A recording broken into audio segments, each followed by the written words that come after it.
I grew up listening to my grandmother tell stories about her childhood growing up in Germany, and they were primarily very, harmless, happy child stories about the chickens, about the river, about the barn, about making butter, all of these things that to a child born in the 1990s are like, whoa, you made your own sauerkraut, But as I got a little bit older, my grandmother would tell my brother and sister and I stories about her exit from Germany and her flight around the world the long way to San Francisco.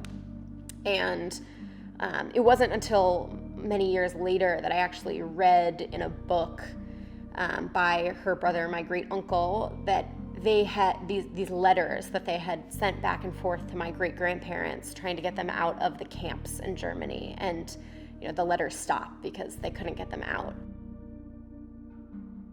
I think from my Jewish education and from this family history and the stories that my grandmother told us, what I learned and what my family really instilled in me was that the worst thing I could ever be in the world was a bystander.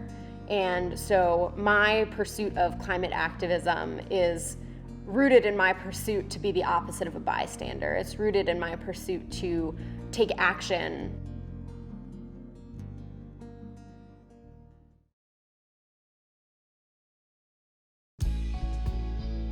"350 New Hampshire" is a grassroots climate justice organization, and our goal is to pass a policy suite inspired by the Green New Deal, which will get New Hampshire to a just transition to 100% renewable energy that works for all people. In order to do that, we're running campaigns to shut down existing fossil fuel infrastructure, like the coal plant in Bow, New Hampshire. We run campaigns to stop the build out of future fossil fuel infrastructure, like the now canceled Granite Bridge frac gas pipeline. And we run campaigns to bring renewable energy into the state. 350 is the parts per million carbon dioxide that scientists thought it would be okay for us to have in the atmosphere before we risked 2-degree global warming, which is catastrophic beyond our wildest belief. And unfortunately, we've blown by that 350 marker, and so the number is now a reminder of where we need to get back to.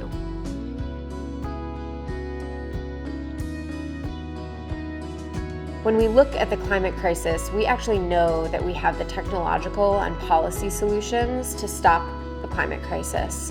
But the fossil fuel industry has bought out our elected officials, and decades of spin campaigns have left the public confused and disoriented. Thank you for being here. As you mentioned, I don't take PAC money and have not taken PAC money for approaching 5 years now as a member of Congress, as a Senate candidate, and now a candidate for the presidency. As you may also know, I take no money from any lobbyist for any organization. $250 from a Chevron lobbyist on March 29th. You know what? I'll give you the microphone. Here you go. So you don't have to shout. Beto, I was really inspired to see that you said you would not take money from fossil fuel executives, but I looked it up and you did. You took the max contribution from 8 different fossil fuel industry CEOs and executives and a lobbyist from Chevron on March 29th. And that just makes it hard for us to believe that you're going to keep your promises to address the climate crisis. So we want to know, do you stand with us and the millions of people whose lives are being affected by the climate crisis, those people in Houston? And if you do, will you prove it today by returning that dirty money and signing the No Fossil Fuel Money Pledge? Thanks for the question. Appreciate it. So you're right. I was just told as we drove in that we accepted on one of the last days of the FEC filing period a check from a lobbyist. We are returning that check from the lobbyist because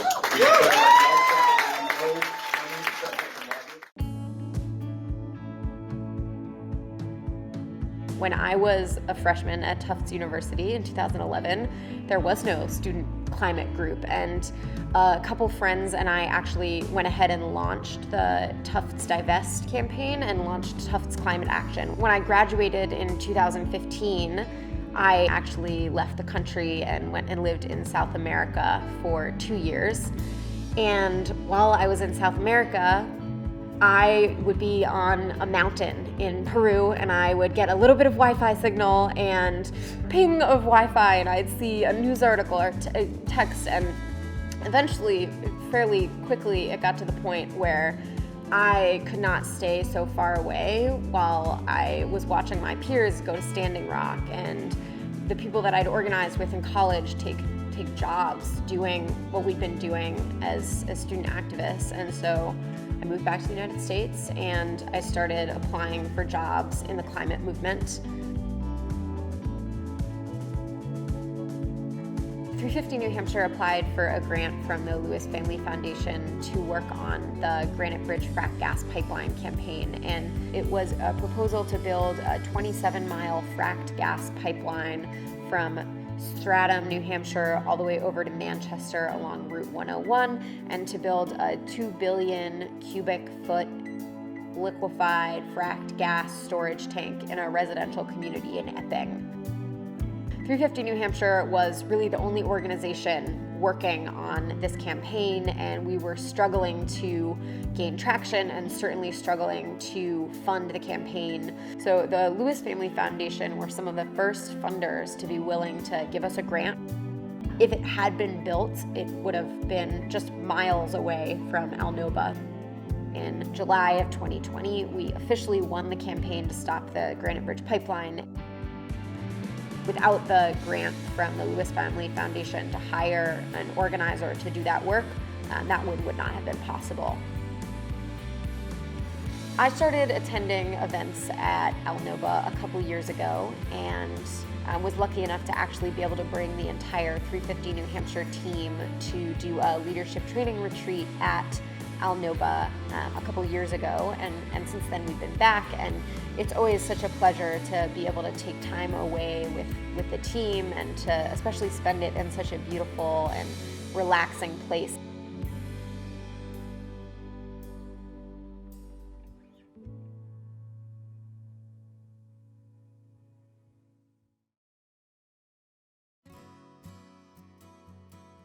I think it's helpful to have an outsider view on an organization, and that's one of the things that we've been able to gain from our leadership retreats at Alnoba. We're able to have the opportunity to have someone who's not in the trenches with us every day take a look and say, well, what about your branding plan, or what about this goal? Is there alignment here? And having someone else outside the organization be able to ask us those questions has been enormously helpful for us in our team in getting real detailed clarity on where we're going and what we're doing here.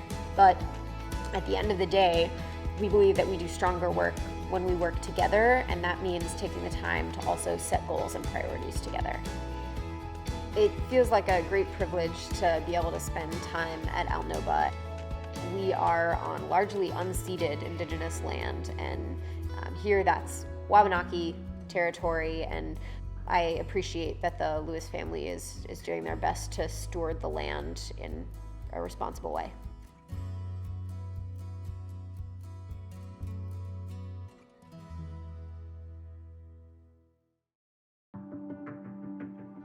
I really don't view leadership as something that is a limited resource. I don't view leadership as something that has to be won in an election, or I don't view it as you have to have a high up position in an organization or a company.